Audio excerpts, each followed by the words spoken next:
أعوذ بالله السميع العليم من الشيطان الرجيم. بسم الله الرحمن الرحيم. سبحانك لا علم لنا إلا ما علمتنا إنك أنت العليم الحكيم. رب اشرح لي صدري ويسر لي أمري واحلل عقدة من لساني يفقهوا قولي. السلام عليكم ورحمة الله وبركاته. Donc dans cette conférence, nous allons voir les 6 choses qui poussent un homme à quitter une femme. Est-ce que tu t'es déjà posé la question pourquoi est-ce que les relations ne durent jamais? Mes relations ne durent pas longtemps. Je peux être bien avec un homme et tout d'un coup, l'homme disparaît. Parfois même, ça me dit au revoir. Parfois, ça peut être quelqu'un que tu as connu quelques jours, quelques mois, quelques années. Vous avez longuement discuté, mais le jour où cet homme a connu ton corps, il est parti. Vous vous demandez, est-ce que vous êtes maudite? Pourquoi est-ce que tous les hommes me quittent comme ça et personne ne veut rester avec moi? Aucun homme ne veut une relation sérieuse avec moi. Et on se demande qu'est-ce qui se passe.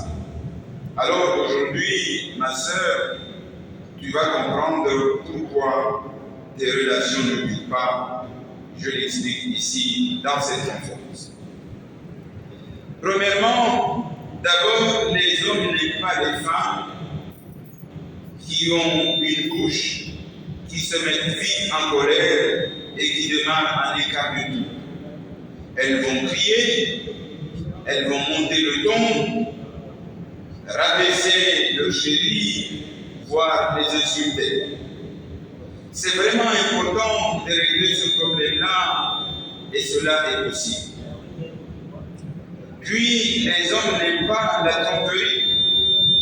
Et pour la tromperie, un homme peut quitter une femme facilement sans jamais revenir, même si vous avez plusieurs enfants avec lui. Et pourquoi?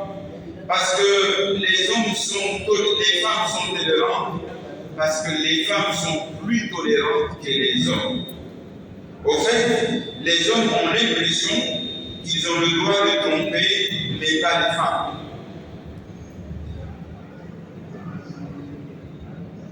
Et cela ne date pas d'aujourd'hui, cela date depuis la nuit des temps. C'est comme ça. C'est comme ça la nature humaine, on ne peut rien faire, on ne peut rien changer. Nous avons vu même dans la Bible et dans le Coran qu'Abraham, Ibrahim alayhi salam, ou bien David en français, ou Yacoub, Jacob en français, ou Muhammad sallallahu alayhi wa sallam, ces prophètes-là avaient plusieurs femmes.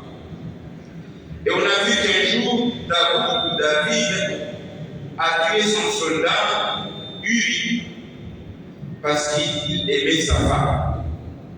Alors à ce moment-là, Dieu interpelle David et lui dit, si tu avais besoin d'une femme, tu aurais dû me le demander et je t'en donnerais. Tu n'étais pas obligé de tuer cet homme. C'est pour vous dire que Dieu n'est pas contre l'idée qu'un homme peut avoir plusieurs femmes. D'ailleurs, Allah a dit dans le Coran, dans la sourate les femmes, verset 3, qu'on peut épouser plusieurs femmes si on a la possibilité. Il nous dit Fankihu ma taba lakum minan nisa. Il est permis d'épouser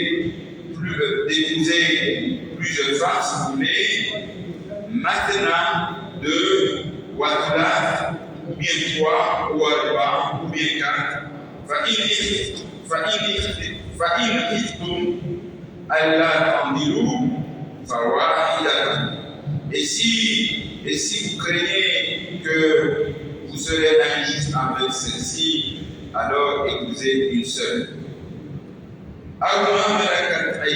ou bien vous pouvez épouser aussi les esclaves que vous possédez,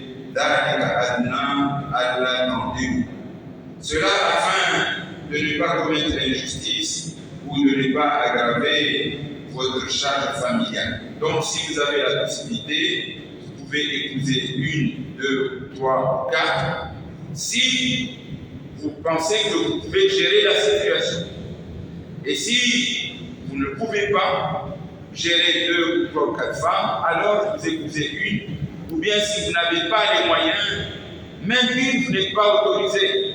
Parce qu'on voit des jeunes qui sont encore à l'école et qui vont épouser une femme, et quand la femme a un enfant, ils prennent la fuite.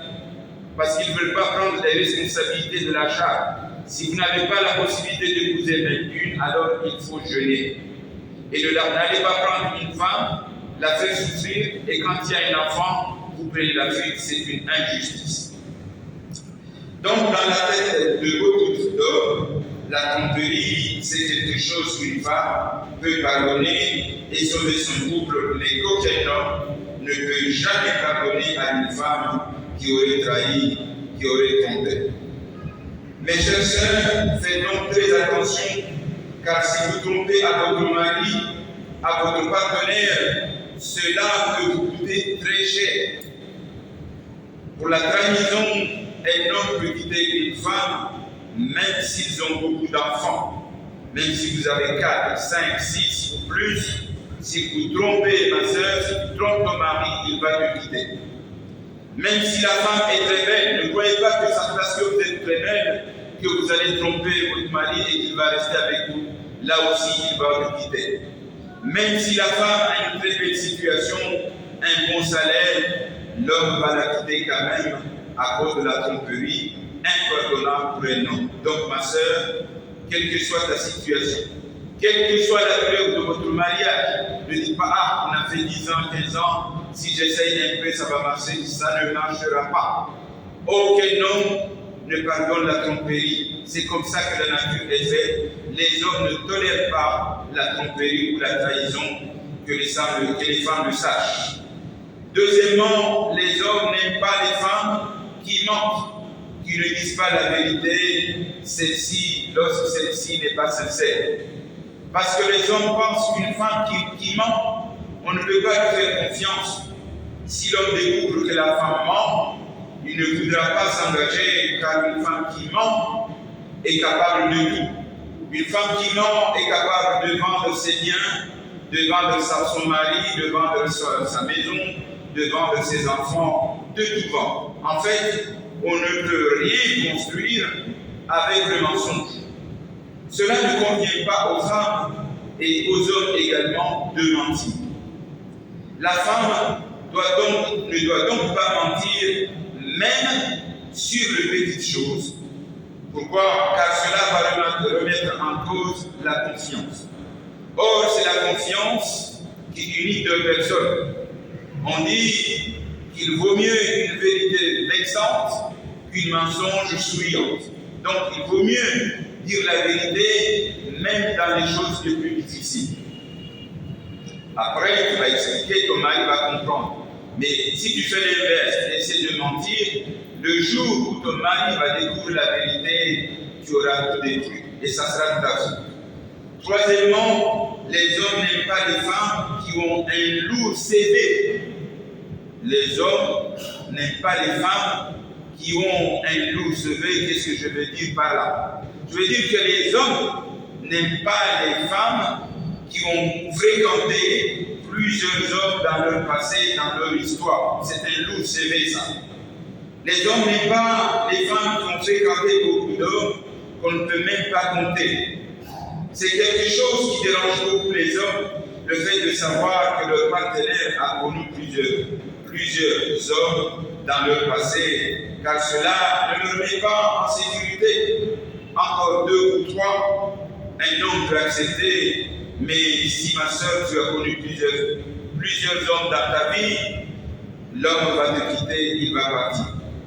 Pour un homme, sa femme ou son partenaire ne doit pas fréquenter plusieurs hommes, dans son histoire, car cela pèse très lourd dans son esprit s'il découvre cela. Il ne va pas être tranquille dans son état d'âme, tout simplement.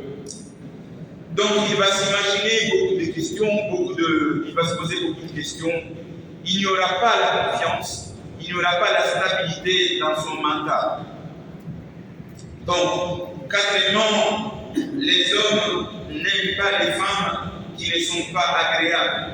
C'est-à-dire, les hommes n'aiment pas les femmes qui ne savent pas danser au lit. Aujourd'hui, je dis les choses clairement parce qu'il s'agit ici de sauver le mariage. Et donc, dans la science, on dit la vérité.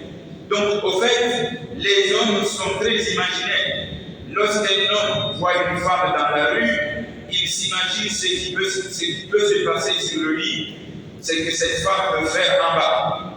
Et le jour où le monsieur va s'approcher de cette femme et qu'il découvre qu'il n'y a rien d'extraordinaire, qu'elle joue mal, alors cet homme va partir et il va quitter cette femme. C'est pour cela que beaucoup d'hommes quittent les femmes sans même leur dire au revoir. Ils vont partir sans même le rappeler. Ils vont même le bloquer au téléphone, car cet homme ou ces hommes-là ont été déçus. Il n'a rien trouvé d'agréable en elle en une seule nuit. Ne pensez pas que c'est votre côté qui va retenir un homme ou bien qui va faire qu'un homme va rester avec vous. Non. Il faut bien participer au lit si vous voulez garder votre homme. À chaque opération d'amour, votre homme doit partir la tête pleine de vos souvenirs. La femme doit s'exprimer au lit. Elle ne doit pas rester silencieuse. Elle doit crier, elle doit parler. Vous connaissez les mots, les expressions. Je ne vais pas donner les détails ici, vous connaissez. C'est au lit que vous avez le droit de crier. Vous pouvez crier au lit. C'est même recommandé de s'exprimer au lit. Il ne faut pas rester silencieux. Donc, c'est au lit que vous avez le droit de crier, d'exprimer vos sentiments. L'homme, il veut sentir ton cœur qui bat au lit. L'homme va quitter une femme après avoir couché avec elle, car il n'a pas ressenti ce qu'il attendait d'elle. Cinquièmement, les hommes n'aiment pas les femmes qui sentent mauvaises, que ce soit en bas, dans leur intimité, ou dans la bouche, lorsqu'elles ne brossent pas les dents, ou sous les aisselles, c'est-à-dire en bas ici. Tout cela n'est pas bon du tout. Une femme doit sentir bon dans tous les cas. Elle doit être propre, se parfumer, c'est vraiment recommandé. Donc la femme doit tout faire pour être propre d'une part et ensuite se parfumer pour que l'homme ne sente rien d'elle que le bon odeur, tout simplement. Donc la femme doit s'organiser que l'homme ne découvre aucune mauvaise odeur, d'abord dans son corps et même dans la maison. Tout doit être propre et bien rangé. Sixièmement, les hommes n'aiment pas les femmes paresseuses qui sont sales et qui ne font que dormir, elles ne sont pas productives. Ce sont les femmes qui sont désordonnées dans le foyer et dans la vie en général. Enfin, les hommes n'aiment pas les femmes orgueilleuses qui n'aiment pas qu'on leur parle, celles qui pensent qu'elles ont toujours raison. Les hommes n'aiment pas les femmes qui se comparent en eux lorsqu'elles disent « toi aussi tu fais ceci, toi aussi tu fais cela, alors moi je fais ça, c'était grave ma soeur, là tu auras provoqué un homme et ça peut être grave la situation. » Les hommes n'aiment pas la catégorie de ces femmes-là. Ma soeur, pour faire simple, il faut être humble, obéissante, avoir un bon caractère, ne pas crier sur ton partenaire, ne pas blesser ton chéri avec des mots, que ce soit avec la parole ou même dans les SMS, dans les messages. Si tu veux garder ton homme plus longtemps, Ma sœur, ne te compare jamais à un homme et tu seras heureuse. Donc, comment faut-il se comporter, ma sœur? Tu dois être avec ton mari comme la terre. Que fait la terre? La terre, c'est elle qui fait pousser les plantes, qui donnent le fruit. À ce moment-là, ton mari sera comme le ciel. Et le ciel, c'est lui qui fait tomber la pluie.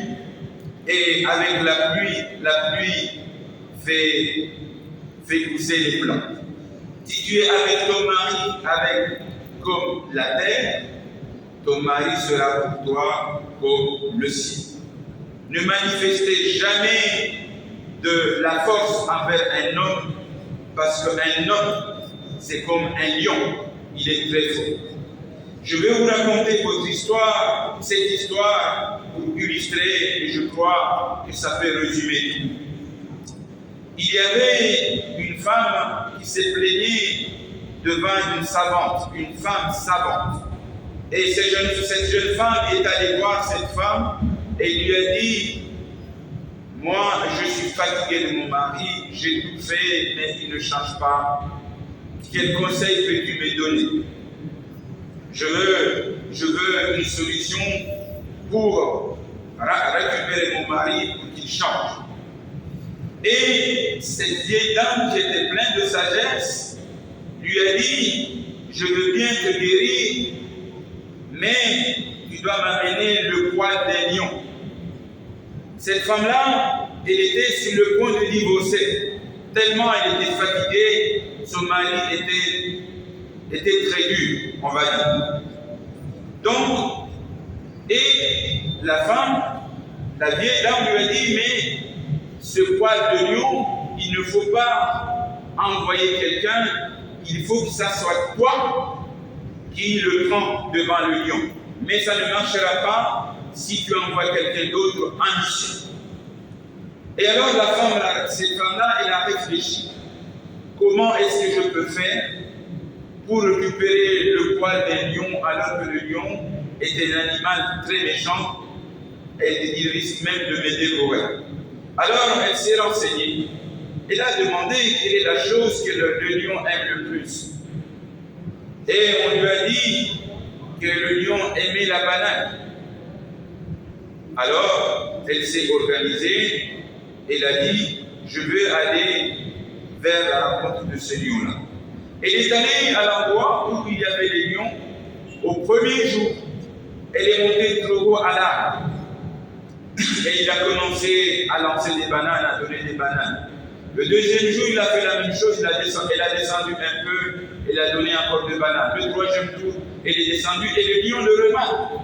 La remarque, on va dire, et il voit, il récupère ses bananes et il est descendu tout bas, petit à petit, jusqu'à elle a récupéré, elle a touché le lion, il lui a donné la banane dans la bouche et il a récupéré le poil facile. Il a ramené le poil à la fin. Et la femme lui a demandé: mais comment est-ce que tu as fait pour récupérer le poil de ce lion? Il a raconté toute l'histoire, ce qui s'est passé. Mais la femme lui a dit: mais c'est comme ça que tu dois te comporter avec ton mari. Tout simplement. Tu dois chercher ce qu'il aime et tu vas le faire. Et ça va marcher. Et la femme est allée appliquer le programme. Elle a cherché tout ce que son mari aimait et faisait. Et petit à petit, son mari a changé.